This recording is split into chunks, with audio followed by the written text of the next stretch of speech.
Good morning प्यारे विद्यार्थियों, स्वागत है अपने सत्यकेतु डिफेंस एकेडमी के लाइव सेशन में। प्यारे विद्यार्थियों, हम लोग आज की क्लास में भी जो है कुछ इंपॉर्टेंट क्वेश्चंस पढ़ेंगे जो हम लोग कल पढ़ रहे थे। बराबर, ओके। चलो तो क्लास को स्टार्ट करते हैं। प्यारे विद्यार्थियों, आज की क्लास को हम लोग इंपॉर्टेंट क्वेश्चनों के साथ में स्टार्ट करते हैं और पहला अपना जो क्वेश्चंस जो है वो कुछ इस प्रकार से हैं। प्यारे विद्यार्थियों, जल्दी से आ जाओ और हम लोग कुछ मस्त क्वेश्चंस करते हैं जो अपने एग्जाम में आने के बहुत चांसेस बनते हैं। बराबर, तो पहला क्वेश्चन अपना है, किसी वनस्पति खाद्य में अधिकतम प्रोटीन होती है, इनमें से किस में जो है वो सबसे ज्यादा प्रोटीन होती है? चना, मटर, सोयाबीन या अरहर? तो ए बी सी डी किस में सबसे ज्यादा होगा? ओके, मोगल चोरू आर्मी लवर ऑफलाइन क्लास का क्या टाइम है उदयपुर भर्ती वालों का? प्यारे विद्यार्थियों, सभी की ऑफलाइन क्लास का एक ही टाइम है भाई, वो है 9:30 से लेकर के 2 बजे तक अपनी क्लास चलती है सत्यकेतु डिफेंस एकेडमी में। बराबर, okay. Puran Singh Bhati C answer दे रहे हैं। Dharmendra Sisodia, M S Chaudhary army lover, बहुत अच्छा। Achal Singh, very good. M S Chaudhary चौटन 46%, ओके, बहुत अच्छा, वेरी गुड। यानी कि सोयाबीन सबसे ज्यादा जो हमारी जो अधिकतम प्रोटीन पाई जाती है वो हमारे सोयाबीन में पाई जाती है और सोयाबीन में जो है वो सामान्यतः 46% जो है वो अपने सोयाबीन पाई जाती है। बराबर ना, प्रोटीन पाई जाती है। ओके प्यारे विद्यार्थियों, सबसे अधिक प्रोटीन जो होती है वो सामान्यतः दालों में पाई जाती है और दालों में हम लोग कहते हैं कि सबसे ज्यादा अपने जो है वो सोयाबीन में पाई जाती है। Right, yes. आगे चले मेरे प्यारे विद्यार्थियों, एक चीज और कि सबसे ज्यादा जो प्रोटीन जो होती है ना वो मरे हुए जीवों में पाई जाती है, मरे जीवों में। आई बात समझ में? जब मरे हुए जीवों में 50% तक जो है वो अपने का क्या पाई जाती है? प्रोटीन पाई जाती है। और जब जीवित शरीर होता है ना उस समय जो है वो हमारे अंदर जो प्रोटीन पाई जाती है वो ओनली फॉर 40% पाई जाती है। तो मरे हुए जीवों में जो है 50% पाई जाती है, इसलिए मांस में जो होता है वो सबसे ज्यादा प्रोटीन होती है। Right, okay. आगे चलते हैं हम लोग नेक्स्ट क्वेश्चंस की तरफ। अगला हमारा जो क्वेश्चंस आता है वो इस प्रकार से है। क्वेश्चन नंबर सेकंड, मानव शरीर में जल का अवशोषण हो सकता है वक्र में, वक्रीय नलिका में, यकृत में, यकृतीय कोशिकाओं में, वर्धांत्र में और अग्नाशय वाहिनी में? जल्दी से आंसर दो भाई, क्या होगा?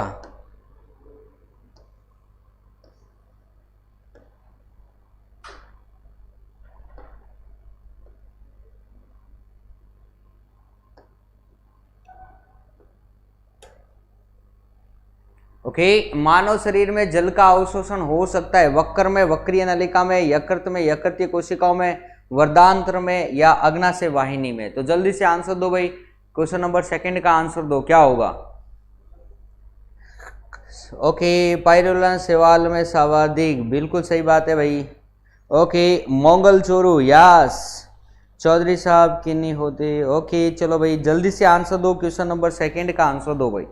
सेकंड का आंसर आपके पास में आया है, सी नंबर आंसर आ रहा है। बहुत अच्छा, सबसे पहले पूरन सिंह भाटी ने जो है वो आंसर दिया है, वेरी गुड, शाबाश। फिर राहुल गांधी जी ने आंसर दिया है दिल्ली से, बहुत अच्छा भाई। ओके, फिर एम एच चौधरी चौटन, सी, वेरी गुड। सिक्कर आला जाट, सी आंसर, वर्धांत्र, बहुत अच्छा। क्वेश्चन है कि मानव शरीर में जल का अवशोषण हो सकता है, तो सीधी सी बात है प्यारे विद्यार्थियों, मानव शरीर में जो जल का अवशोषण जो होता है, ओके, मानव शरीर में जल का अवशोषण जो होता है वो वर्धांत्र, वर्धांत्र का मतलब होता है बड़ी आंत।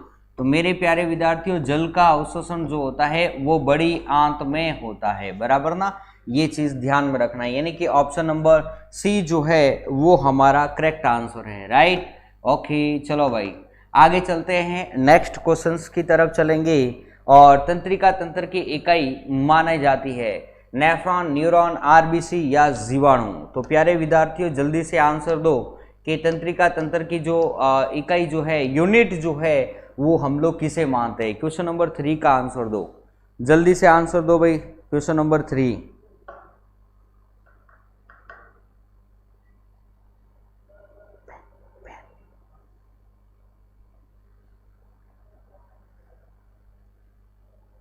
ओके चलो ठीक है भाई, बहुत अच्छा, शाबाश। तीसरे में बी आंसर आ रहा है, न्यूरॉन। यस वेरी गुड, शाबाश, न्यूरॉन आंसर आ रहा है, वेरी गुड, बहुत अच्छा। ओके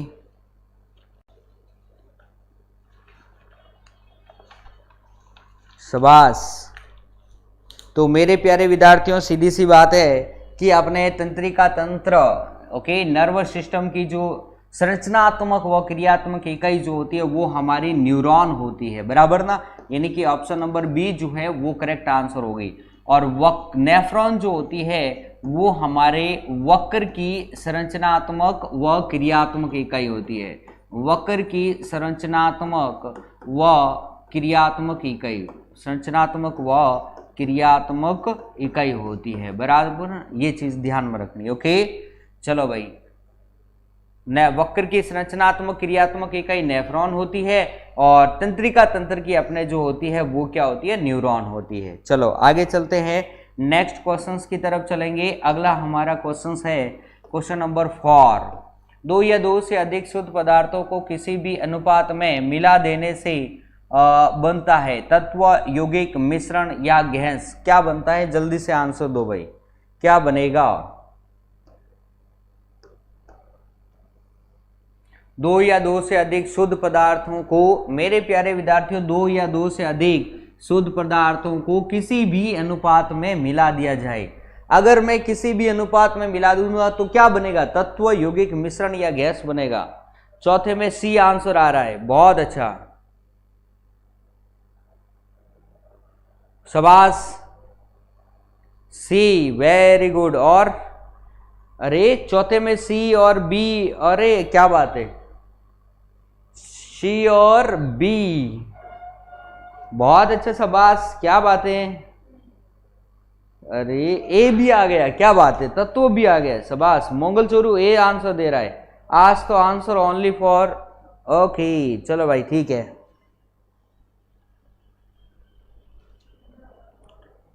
वेरी गुड, शाबाश, ओके ठीक है भाई।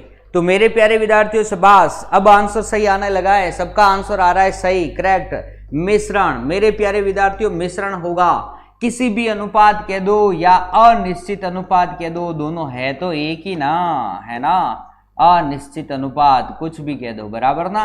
अगर यहां पर निश्चित अनुपात लिखा हुआ होता ना तो हमारे पास में हम लोग कहते कि हमारा जो आंसर जो होता वो यौगिक होता, निश्चित अनुपात, आई बात समझ में ना।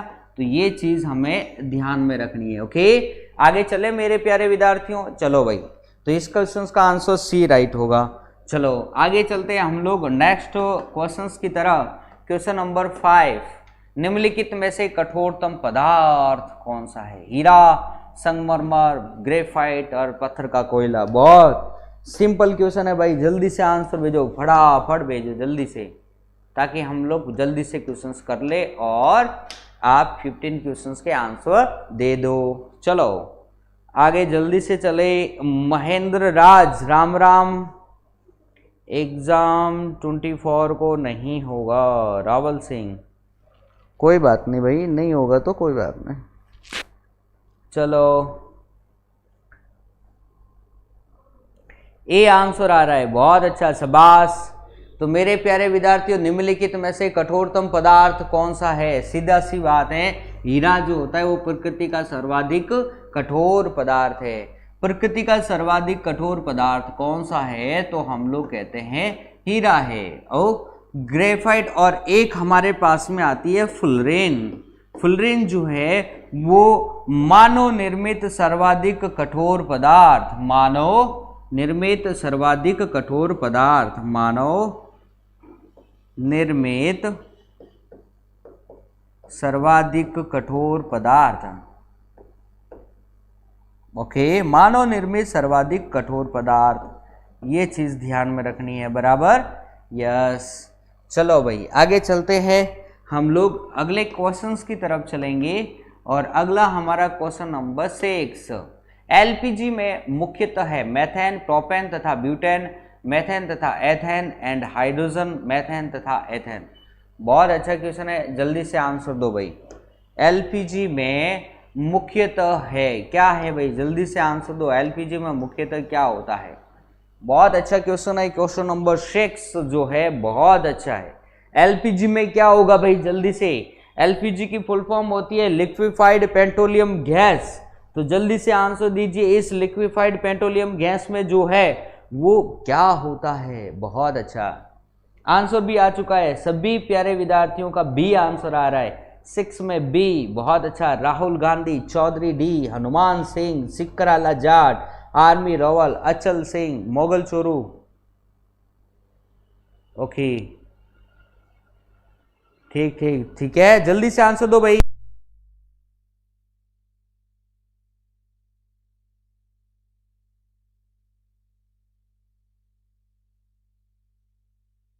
ओके चलो भाई आगे चले हम लोग।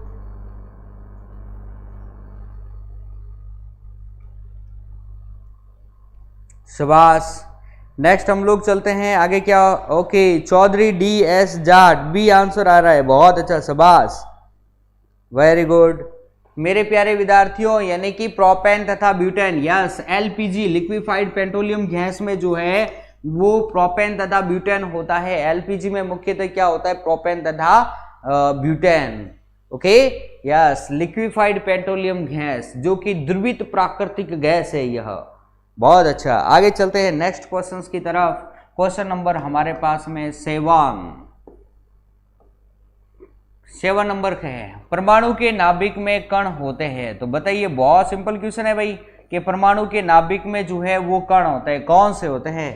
तो ये तो मैं क्वेश्चंस जो है वो कई बार क्वेश्चन जो है वो करवा चुका हूं, क्वेश्चन कई बार करवा चुका हूं। परमाणु के नाभिक में कण होते हैं, केवल प्रोटॉन, केवल न्यूट्रॉन, प्रोटॉन न्यूट्रॉन दोनों, प्रोटॉन न्यूट्रॉन तथा इलेक्ट्रॉन तीनों। मेरे प्यारे विद्यार्थियों, क्वेश्चन को ध्यान से समझना है, परमाणु के नाभिक में बताना है। आई बात समझ में ना? यस, वेरी गुड, यानी कि 7 का आंसर आ रहा है, सी आंसर दे रहे हैं। सबसे पहले धर्मेंद्र सिसोदिया ने आंसर दिया है, बहुत अच्छा। और धर्मेंद्र से भी पहले जो है वो सिकराला जाट ने दिया है, proton plus neutron. Dharmendra Sisodia, फिर आर्मी लवर, बहुत अच्छा, Mangal Choru, Teja Kumar, MS Chaudhary Chautan, Dharmendra Sisodia, very good, Puran Singh, Achal Singh, very good, शाबाश, तेजा कुमार, पवन कुमार, बहुत अच्छा भाई, शाबाश। सी आंसर आ रहा है, यानी कि प्रोटॉन प्लस न्यूट्रॉन दोनों ही होते हैं। हाँ जी, यानी कि ऑप्शन नंबर सी। प्यारे विद्यार्थियों, ये हमारे परमाणु के ये नाभिक में क्या होता है? तो प्रोटॉन प्लस न्यूट्रॉन, और इसके चारों तरफ निश्चित कक्षा में घूमने वाला क्या होता है? इलेक्ट्रॉन होता है, बराबर, यस, यानी ऑप्शन सी जो है वो हमारा करेक्ट आंसर है। आगे चलते हैं क्वेश्चन नंबर 8। फैराडे किसका मात्रक है? संधारित्र, विद्युत धारा, बल या दूरी? फैराडे भाई जल्दी से बताओ, फैराडे जो है वो किसका मात्रक किसका है भाई? जल्दी से आंसर दो, फैराडे किसका मात्रक है भाई? जल्दी से आंसर दो। संधारित्र, विद्युत धारा, बल या दूरी, किसका मात्रक है फैराडे? जल्दी से आंसर दो। फैराडे जो है वो किसका मात्रक है?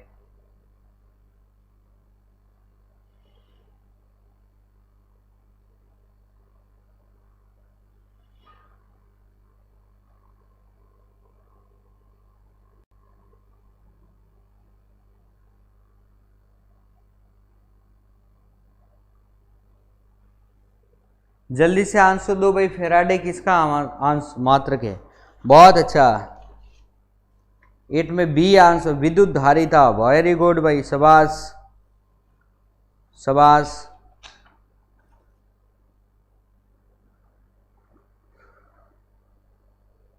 क्या बात है, बी आंसर आ रहा है, विद्युत धारा का।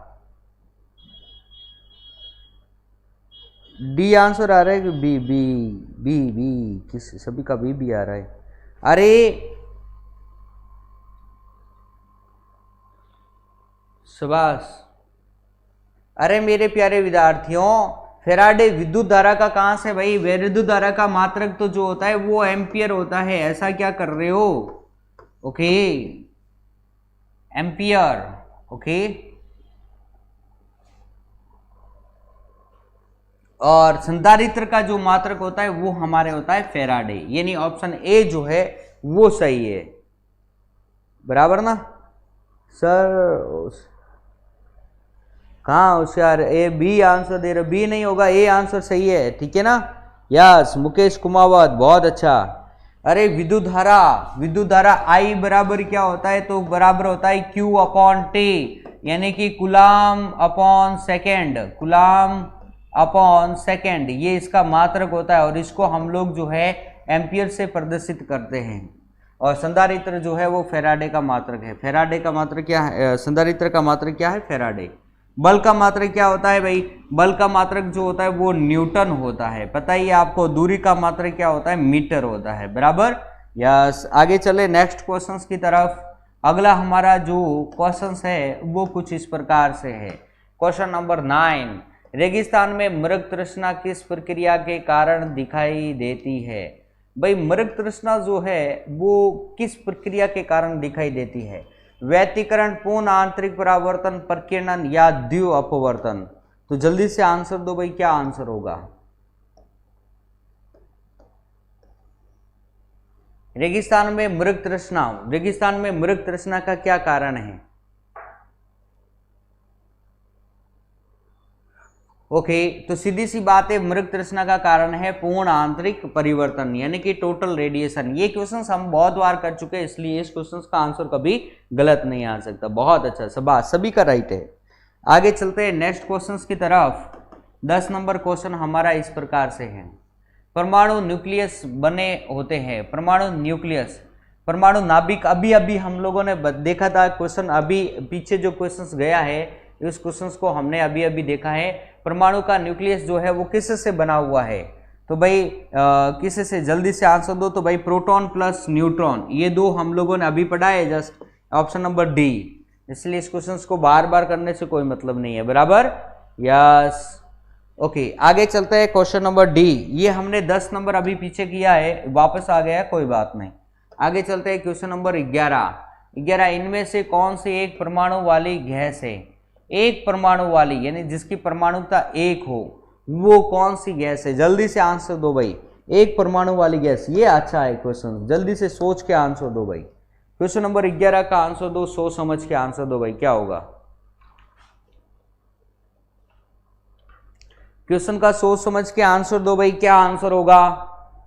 जल्दी से। क्वेश्चन नंबर 11 का आंसर दो भाई, क्या होगा? परमाणु, इनमें से कौन सी एक परमाणु वाली गैस है?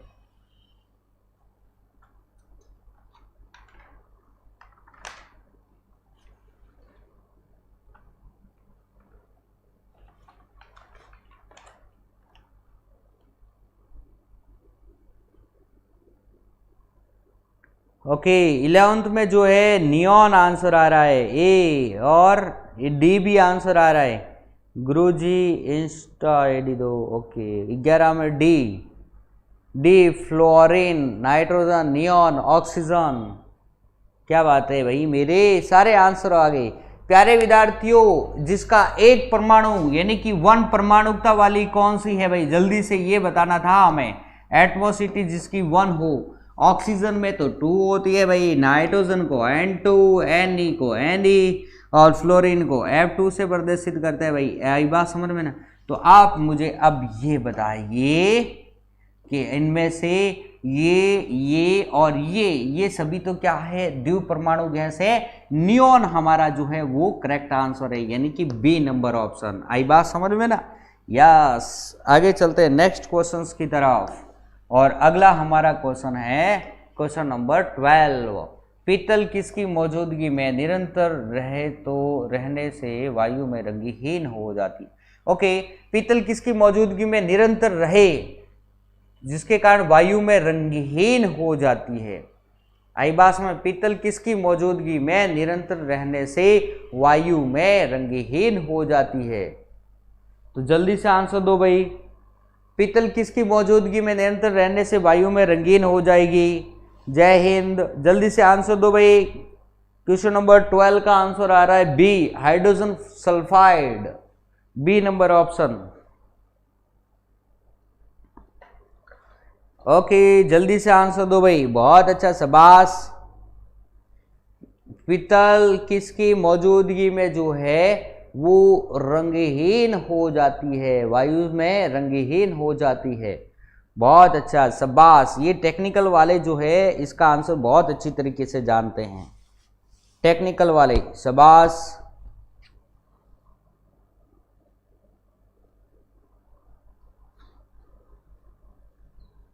मेरे प्यारे विद्यार्थियों, यहाँ से हम लोग देखते हैं हाइड्रोजन सल्फाइड, ये इस क्वेश्चन का जो है वो करेक्ट आंसर है, बराबर। हाइड्रोजन सल्फाइड, ये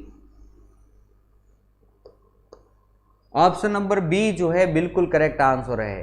पीतल जो है हाइड्रोजन सल्फाइड की मौजूदगी में रंगहीन हो जाती है, यानी ऑप्शन नंबर बी जो है वो करेक्ट आंसर है। आगे चलते हैं, नेक्स्ट क्वेश्चंस की तरफ चलते हैं। अगला हमारा क्वेश्चन है वो 13, सीसा है एक क्या, शुद्ध ठोस पदार्थ, अति शीतत द्रव पदार्थ, जेल या बहुलक? क्या है भाई, जल्दी से बताइए, सीसा क्या है? जल्दी से आंसर दो भाई, सीसा क्या है? सीसा है एक क्या, शुद्ध ठोस पदार्थ, अति शीतत द्रव पदार्थ, जेल या बहुलक? क्या है, जल्दी से आंसर दो भाई। क्वेश्चन नंबर 13 का सही आंसर दो।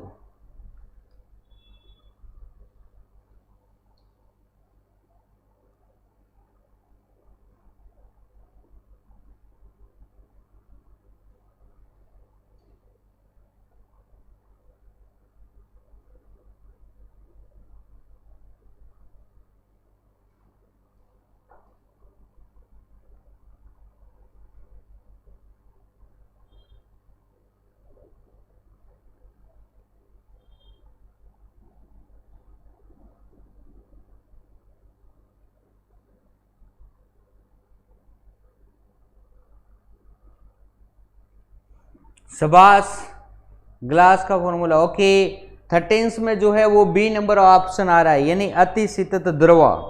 वेरी गुड मेरे प्यारे विद्यार्थियों, सीसा क्या है, तो सीसा जो है वो अति शीतत जो है वो ध्रुव पदार्थ है, यानी ऑप्शन नंबर बी जो है वो हमारा करेक्ट आंसर है। वेरी गुड, शाबाश, सबका आंसर एकदम करेक्ट आया है, क्या बात है, होशियार हो गए हो सभी। चलो, ये सारे क्वेश्चन मैं पहले भी करवा चुका हूं। क्वेश्चन नंबर 14 आज की क्लास का सेकंड लास्ट क्वेश्चन है हमारा। लोहा को जंग लगता है ऑक्सीजन के कारण, कार्बोनेटीकरण के कारण, या अपसल्कन के कारण, या संक्षारण के कारण? तो जल्दी से बताइए भाई, अपने लोहे को जंग लगता है।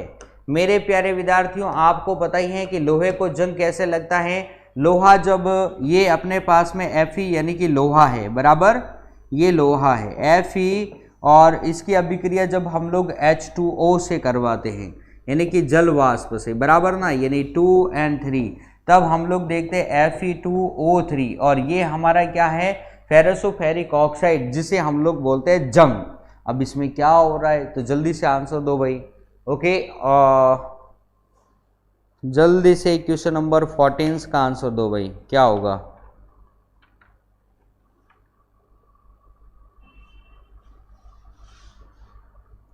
Okay, yes.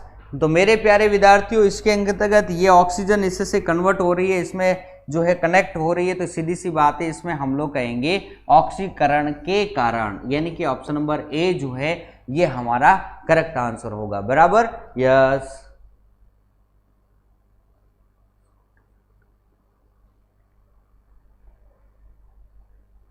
चलो आगे चलते हैं नेक्स्ट क्वेश्चन की तरफ, और आज की क्लास का लास्ट एंड फाइनल क्वेश्चन।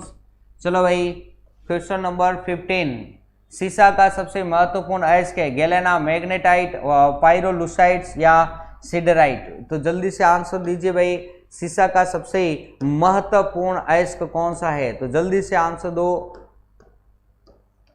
सीसा का सबसे महत्वपूर्ण अयस्क है, गैलेना, मैग्नेटाइट, पाइरोलुसाइट्स या सिडेराइट? जल्दी से आंसर दो भाई। क्वेश्चन नंबर 15 का आंसर दो।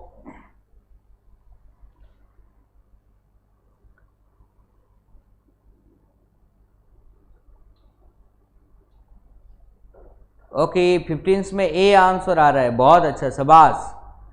ओके, शीशा का सबसे महत्वपूर्ण अयस्क कौन सा है? प्यारे विद्यार्थियों, शीशा का अयस्क एक ही है, अपने को पता है, मैग्नेटाइट, पायरोलुसाइट, सिडेराइट। ओके, ये तो अलग अलग है। मैग्नेटाइट, हेमेटाइट आपको पता ही है किसके है, लोहे के, सही है ना, बहुत अच्छा, शाबाश। यानी कि सबका आंसर एकदम करेक्ट आंसर आ रहा है। गैलेना, पीबीएस, बराबर ना, यानी कि ऑप्शन नंबर ए जो है ये हमारा करेक्ट आंसर है। ओके, तो मेरे प्यारे विद्यार्थियों, इसी के साथ में हमारे आज के जो 15 क्वेश्चन है वो कंप्लीट होते हैं। और ठीक है, ओके, तो प्यारे विद्यार्थियों, आज के हमारे जो इम्पोर्टेंट, जो महत्वपूर्ण क्वेश्चंस थे वो हमारे फिनिश होते हैं। कल फिर हम लोग जो है ऐसे ही इम्पोर्टेंट क्वेश्चंस लेते आएंगे, तब आप जो है अपनी क्लास को कंटिन्यू जो है वो देखते रहिए, बहुत बेनिफिट होगा। तो चलो चलते हैं, कल फिर मिलेंगे, तब तक के लिए आप सभी को मेरा जय हिंद, जय भारत।